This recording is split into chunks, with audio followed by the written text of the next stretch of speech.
Мауидің кім екенін білесіңдер ме? Жай ғана тынық мұхиты аралдарындағы құдіретті жартылай құдай. Ол сиқырлы қармағымен күнді баяулатып, теңіз түбінен аралдарды алып шықты, құбыжықтарды жеңді.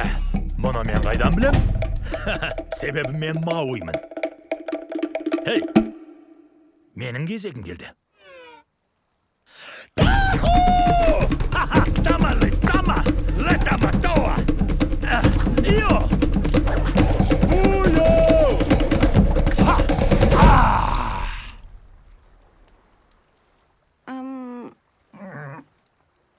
Естімедіңдер ме?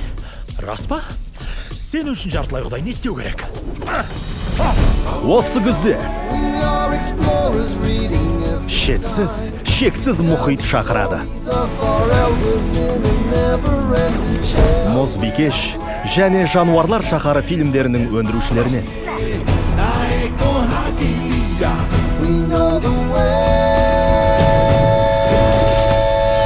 Дисней ұсынады Моана. 24 қарашадан бастап кинотеатрларда.